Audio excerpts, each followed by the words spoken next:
reconciliou consigo mesmo por meio de Cristo e nos deu o ministério da reconciliação. A saber que Deus estava em Cristo reconciliando consigo o mundo, não imputando aos homens as suas transgressões, e nos confiou a palavra da reconciliação. De sorte que somos embaixadores em nome de Cristo, como se Deus exortasse por nosso intermédio. Em nome de Cristo, pois, rogamos que vos reconcilieis com Deus. Aquele que não conheceu o pecado, Ele o fez pecado por nós, para que nele fôssemos feitos justiça de Deus. Amém. Somente até aí. Nessa noite nós vamos conversar sobre o tema, o Ministério da Reconciliação. Quando nós nos deparamos com essa passagem, duas coisas nós podemos aqui notar. Que Deus, Ele se reconciliou com o homem. Ele se reconciliou com a raça humana através de seu Filho Jesus Cristo. Através do Messias que havia de vir e que veio. Mas nós também vemos que Deus, Ele confiou a nós. Ele não só confiou, como vai dizer aqui, que Ele também nos deu o ministério da reconciliação. O bastão está agora em nossas mãos. A missão está agora na palma de nossas mãos e, como foi lido aqui hoje em Mateus 28, o Senhor Jesus não só ordenou que nós fôssemos, ensinássemos, fizéssemos discípulos, mas Ele também prometeu a sua presença até o fim. E conosco Ele está. Então nós temos tudo o que precisamos. Temos o Espírito Santo que nos habilita e que habita em nós e que é Ele que converte aquele a quem evangelizamos. Temos a própria presença do Senhor Jesus que está conosco até a consumação dos séculos. E a pergunta que não quer calar, por que não ir? Por que não fazer? Por que não agir? O que nos impede? Há poucos dias eu estava pregando no aniversário da congregação Vale dos Reis, e uma das coisas que eu disse foi que o resultado ele depende apenas de Deus, mas a vida de oração ela não tem como negociar, é inegociável. A vida de jejum, a vida de evangelizar é inegociável. O resultado é com Deus. Quem vai se converter ou não vai se converter é com Deus. Mas a forma que a gente vai trabalhar, a forma que a gente vai agir, depende de nós e é inegociável. A ideia que o texto nos dá de reconciliação é de dois indivíduos que viviam em paz, em perfeita harmonia, em perfeita comunhão, mas por algum motivo um desses dois quebrou esse pacto que havia, quebrou essa aliança que havia, e é necessário agora então haver uma reconciliação, para que esses dois que outrora foram amigos, esses dois que outrora viviam em paz, agora voltem a viver em paz novamente, uma vez que o pacto foi quebrado. E assim era a raça humana antes da queda. O homem vivia em plena harmonia com Deus, o homem vivia em plena paz com Deus, não havia o muro do pecado que fazia separação entre nós e Deus. E Adão, o primeiro homem criado, Deus fez com ele o que nós conhecemos como pacto das obras. Deus prometeu a ele que se ele obedecesse, não só ele, como toda a sua posteridade, teria a vida eterna. Mas o pacto das obras tinha também uma condicionante. Se o homem pecasse, se o homem desobedecesse, certamente ele morreria. Não foi isso que Deus disse? De toda árvore do jardim comerás livremente, mas da árvore do conhecimento do bem e do mal, dela não comerás, porque o dia em que dela comerdes, certamente morrerás. Nós sabemos que Adão pecou, Adão comeu, e agora o homem que antes era amigo de Deus, o homem que Deus todos os dias ia ali no jardim, na viração do dia, conversar com ele, o homem que vivia em plena paz, vivia de forma harmônica com Deus, agora ele está de mal com Deus, agora ele está de cara virada para Deus, agora ele é inimigo de Deus, e assim é o retrato da raça humana. Adão como representante pecou, e através de Adão, o pecado invadiu a humanidade. Todos nós já somos concebidos em pecado, a raiz humana ela já é pecaminosa. Então faz-se necessário um mediador entre Deus e os homens que nos reconcilie com Deus. Em Romanos 5, verso 12 diz, pelo que como por um homem entrou o pecado no mundo, e pelo pecado a morte, assim também a morte passou a todos os homens, porque todos pecaram. E lá em Romanos 3, 23 diz que todos pecaram e carecem da glória de Deus. Em outras traduções diz, todos pecaram e destituídos estão da glória de Deus.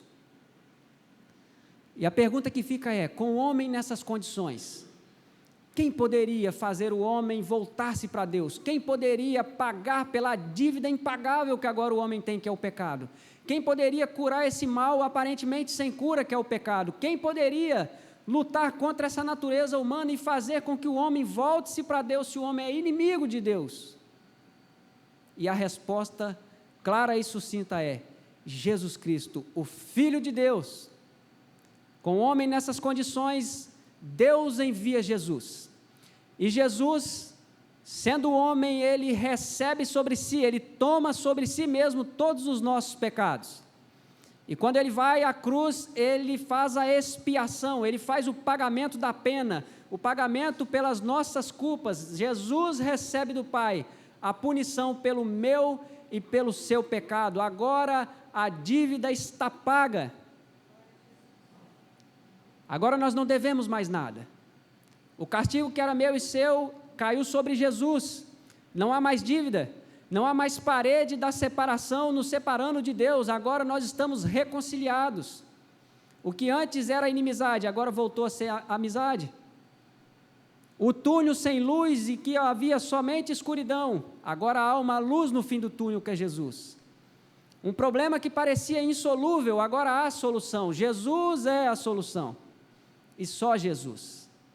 Mas Jesus não só pagou a nossa dívida, Jesus também nos justificou. Lá em Romanos 8, verso 30 diz que aqueles que ele predestinou, ele também chamou, aqueles que ele chamou, ele justificou, e aqueles que ele justificou, ele também glorificou.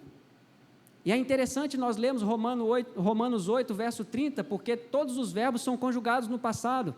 A predestinação é algo que já aconteceu, o chamado é algo que já aconteceu, a justificação também é algo que já aconteceu. Mas a glorificação, eu sei, você sabe que só acontecerá no dia em que o Senhor Jesus voltar. Os que estiverem vivos serão arrebatados em corpos glorificados. Os que estiverem mortos em Cristo ressuscitarão em corpos glorificados. Então, como que Paulo conjuga o verbo glorificar no passado, sendo que é algo que ainda vai acontecer? É que o decreto de Deus é tão soberano, que na agenda de Deus algo que ainda vai acontecer, é como se já tivesse acontecido. Essa é a certeza da reconciliação que nós temos em Cristo Jesus. É algo irrevogável, é algo imutável, é algo que nenhum ser humano pode arrebatar de nossas mãos. E é pensando nisso que eu quero entrar no texto. Se nós observarmos o verso 18 e 19, ele nos mostra duas realidades. Ambos os versos nos mostram o que Deus fez por nós e a nossa responsabilidade tendo em nossas mãos o ministério da reconciliação. Mas antes eu convido vocês para que nós leiamos o verso 17, que diz: e assim, se alguém está em Cristo, é nova criatura, as coisas antigas já passaram, eis que se fizeram novas. Antes de falar do verso 18, eu gostaria de expor aqui esse verso 17. Às vezes nós pensamos que o nosso passado talvez nos defina, ou que talvez um erro ou alguns erros do passado nos definam. Mas a Bíblia diz que aquele que está em Cristo é nova criatura, as coisas velhas se passaram, eis que todas se fizeram novas. Talvez o grande problema é pensarmos que erros do passado, ou até mesmo que não aconteceram num passado tão longínquo, talvez aconteceram num passado um pouco mais recente, eles não nos definem. Uma vez confessado o pecado, uma vez abandonado o pecado, uma vez que o arrependimento é verdadeiro, nós não somos mais aquilo que nós fazemos. Nós temos o exemplo de Davi na Bíblia, que foi um homem que caiu em adultério, em assassinato, mas a Bíblia não chama Davi de adúltero. Deus não chama Davi de assassino. A Bíblia o chama de homem segundo o coração de Deus. Uma vez confessado e deixado o pecado, nós não somos mais aquilo que nós fizemos. E isso é muito confortador, saber que Deus não nos considera segundo os pecados que praticamos. mas Deus nos considera declarados justos por Cristo Jesus.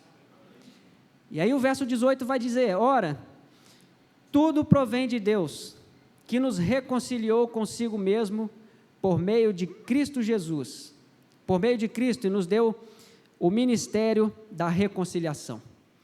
A primeira coisa que eu quero observar aqui no verso 18 é que a iniciativa da reconciliação, ela não foi da parte que ofendeu. A iniciativa da reconciliação, ela foi da parte ofendida,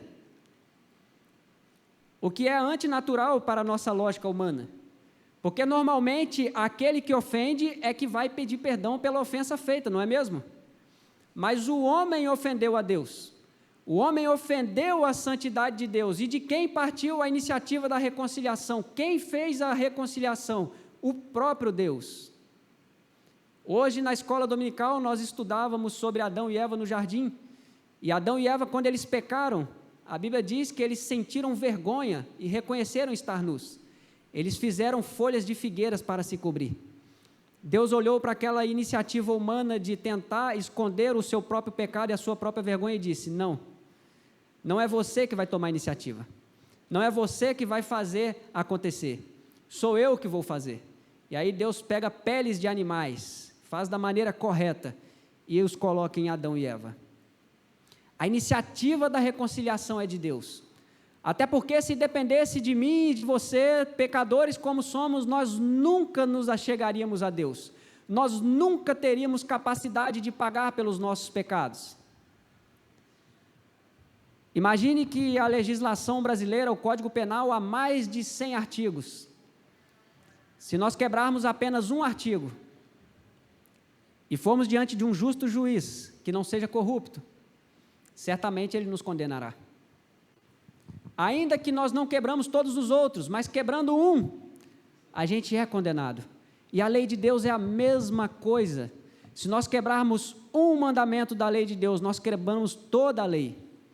Mas vamos ser honestos, nós quebramos a lei de Deus o tempo todo, o dia inteiro e todos os dias.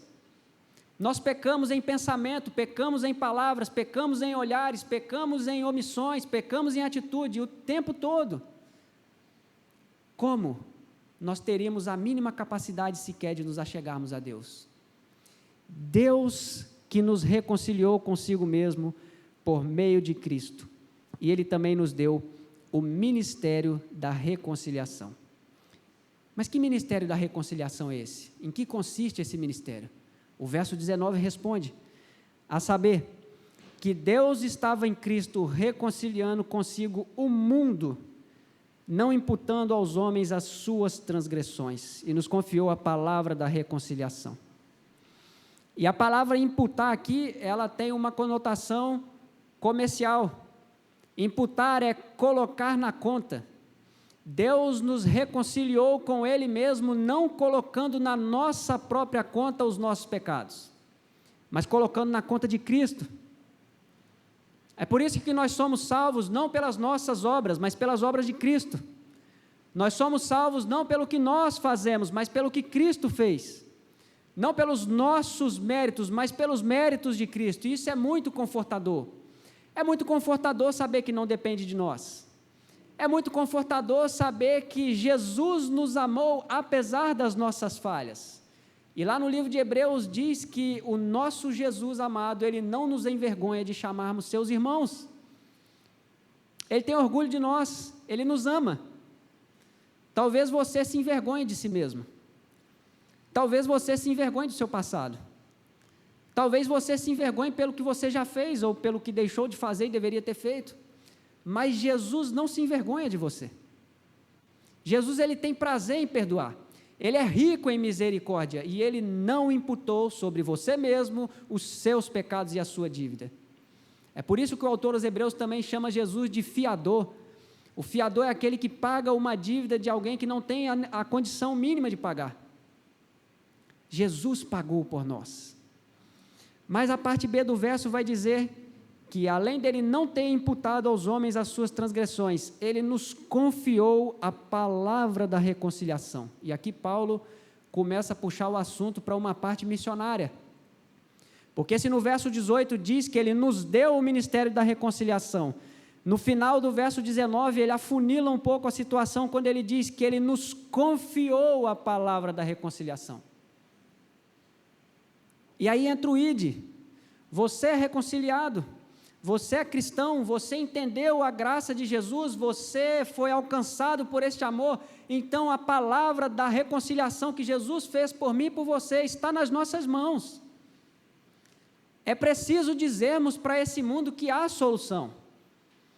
É preciso dizermos para esse mundo que o pecado não é o fim. É preciso dizer para esse mundo que não é preciso se suicidar. Não é preciso entrar em desespero. Não é preciso entrar em depressões profundas, porque Jesus está aqui para nos socorrer. As pessoas estão sedentas de ouvir Jesus.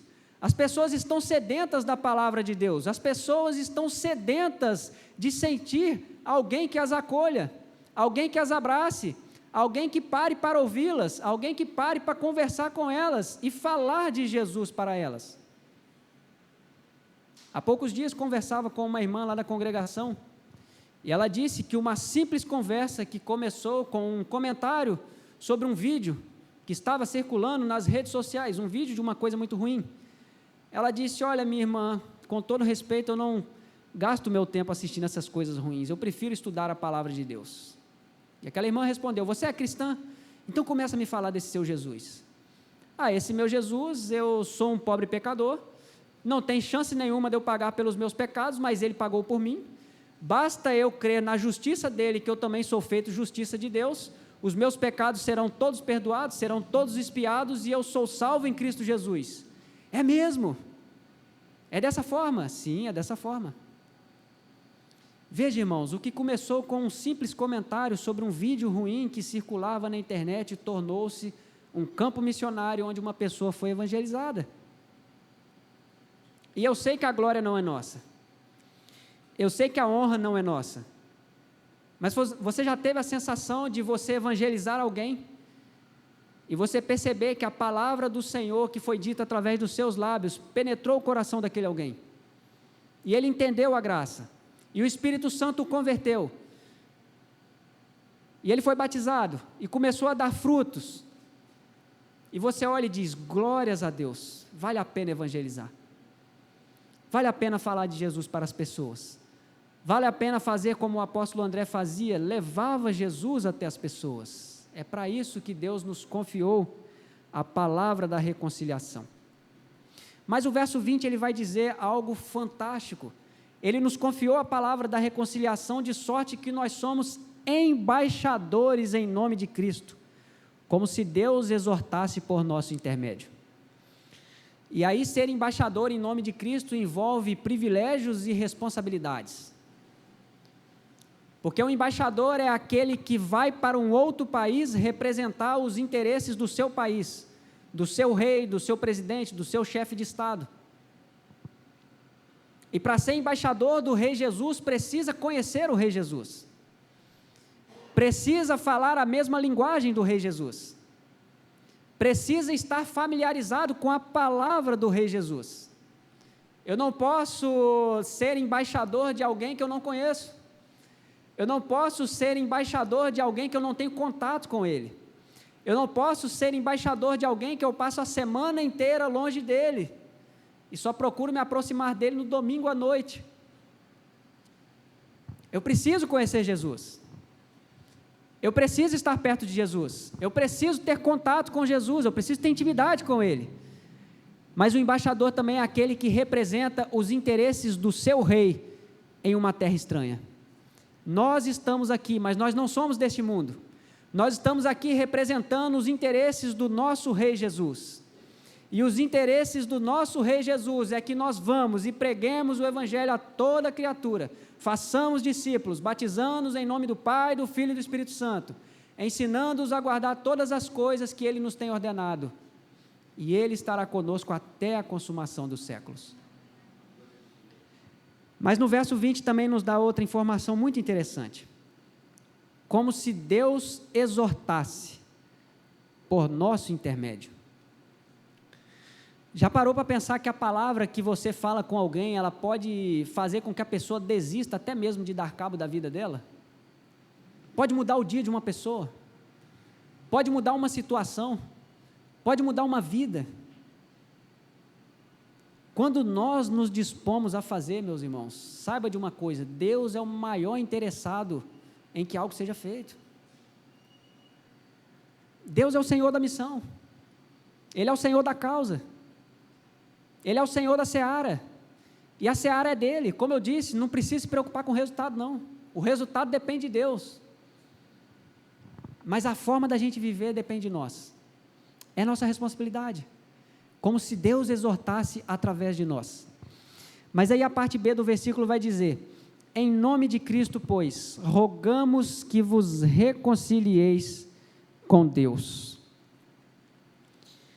E aí eu pergunto: como está a sua vida hoje? Como está seu coração? Como está a sua mente? O que você tem pensado? O que tem ocupado sua mente, seu coração? Deixe-me dizer, se você está em Cristo, você tem perdão, você tem gozo, você tem alegria da salvação, você tem paz, você tem desejo de evangelizar, você tem tudo o que você necessita nessa vida. Mas se você está fora de Jesus, há um sério risco. O inferno não é uma lenda, ele é real, ele existe, e quem mais falou dele é Jesus. E fora de Jesus, a realidade mais latente e certa é o inferno, é o lago de fogo. Só em Jesus há salvação. Se porventura você está fora de Jesus, se porventura você um dia talvez esteve em paz com Deus, mas hoje está em guerra, hoje há uma parede do pecado separando você de Deus, hoje eu vos rogo, assim como Paulo rogava aos coríntios: reconciliai-vos com Deus.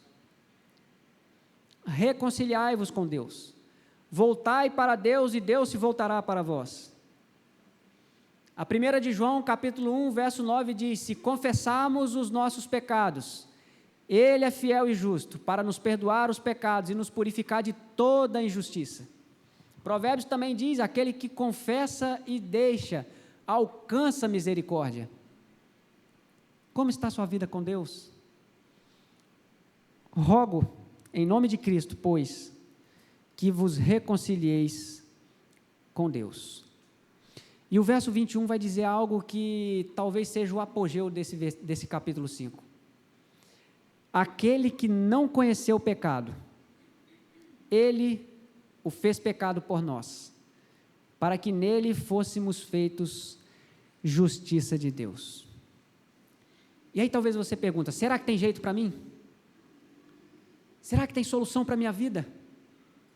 Depois de tudo que eu fiz, depois das marcas que eu carrego, depois da realidade que eu me coloquei com as minhas próprias mãos, tem jeito sim. Basta se arrepender, basta confessar e abandonar o pecado. Jesus perdoa qualquer um que se arrepende. Deus salvou pessoas improváveis na Bíblia Sagrada. Uma delas é o homem que escreveu essa carta, o apóstolo Paulo, que era o maior perseguidor, o maior inimigo do cristianismo. Quando ele se converteu, se tornou o maior missionário de todos os tempos. Deus salvou também Pedro, homem difícil, homem turrão. Deus salvou Simão Zelote, um homem rixoso, amotinador. Deus salvou aquele ladrão nos 45 do segundo tempo, só pelo fato dele reconhecer que ele merecia aquela condenação da cruz. Só o fato dele admitir a culpa dele foi o suficiente para Jesus olhar para ele e dizer: em verdade te digo que hoje estarás comigo no paraíso. Quem é que Jesus não possa salvar? Qual solução Jesus não pode resolver? Qual problema é tão grande frente a Jesus? Qual situação é insolúvel para o nosso Cristo? Nenhuma. Sabe por quê, meus irmãos? Porque não depende de mim e de você. Aquele que não conheceu o pecado, Ele o fez pecado por nós, para que nós fôssemos feitos justiça de Deus. E aqui mesmo, hoje, nessa noite, você pode ser feito justiça de Deus. Você pode ser declarado justo no tribunal de Deus. O tribunal de Deus não é a instância máxima do judiciário brasileiro ou mundial. É a instância máxima de todo o poder existente, que é o nosso próprio Deus. Ele é o juiz. Mas a Bíblia diz que Jesus também é o nosso advogado. Imagine ter um advogado que também é o seu juiz e que te declara justo. Por isso que Romanos diz: agora, pois, já nenhuma condenação há para os que estão em Cristo Jesus. Nenhuma. Descanse nisso. Creia nisso. Jesus pode resolver qualquer problema. E como eu sou salvo? Crendo que eu mesmo não tenho condições de alcançar a salvação. Só em Jesus. Uma vez que criei, então eu entrego a minha vida a Ele, e agora eu passo a viver, não para mim mesmo mais, mas eu passo a viver para fazer a vontade dEle. E nele eu tenho plena paz. Nele a minha consciência dorme em paz. Nele eu tenho harmonia. Nele eu tenho alegria. Nele eu tenho descanso. Nele eu estou livre do poder do pecado. Nele eu sou mais do que bem-aventurado, porque Davi disse lá no Salmo 32, bem-aventurado aquele cuja iniquidade é perdoada e cujo pecado é coberto. Bem-aventurado aquele homem a quem o Senhor não atribui iniquidade, em cujo espírito não há dolo.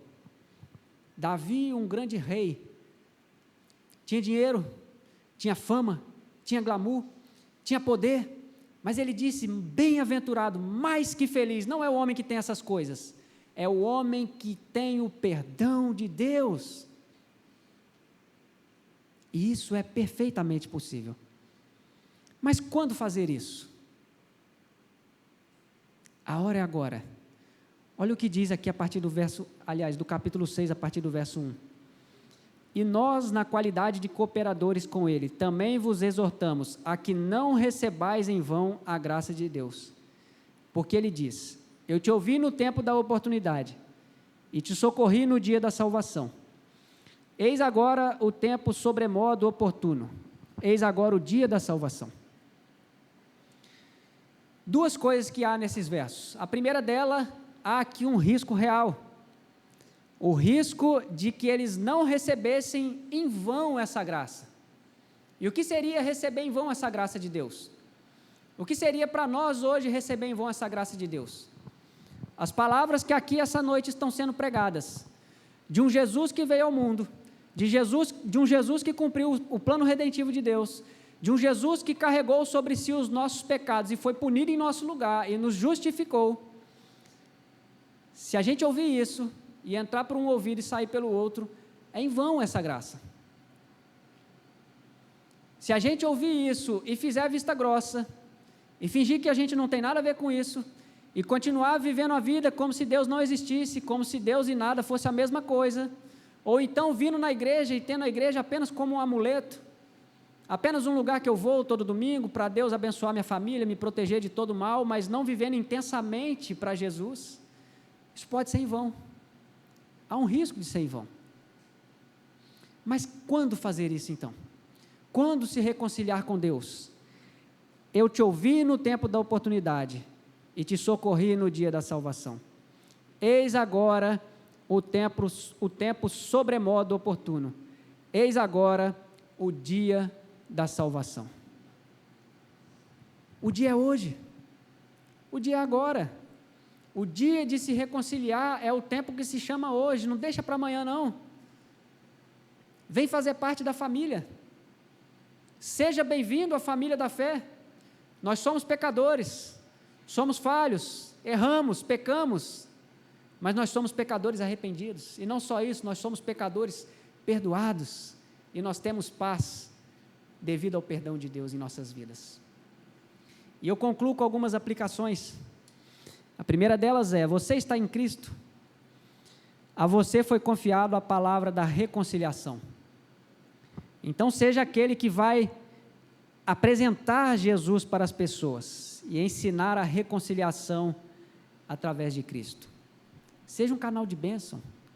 que as palavras que saem de seus lábios sejam palavras que transmitam graça aos que ouçam, que transmitam paz aos que ouçam, que levem as pessoas até Jesus, que façam as pessoas refletirem sobre suas próprias vidas e enxergarem a necessidade de arrependimento. Mas em segundo lugar, você está fora de Jesus? Então vem que ainda dá tempo, vem fazer parte dessa família, vem ser cheio da paz de Cristo, vem ser cheio da alegria da salvação, porque esse é o tempo oportuno. E eu concluo lendo novamente aqui o verso 2, porque ele diz: eu te ouvi no tempo da oportunidade e te socorri no dia da salvação. Eis agora o tempo sobremodo oportuno, eis agora o dia da salvação. As portas da graça se abrem hoje. Jesus chama: vem, arrependa-se do seu pecado, deixe o seu pecado e receba de graça da vida eterna. Amém e amém. Vamos orar?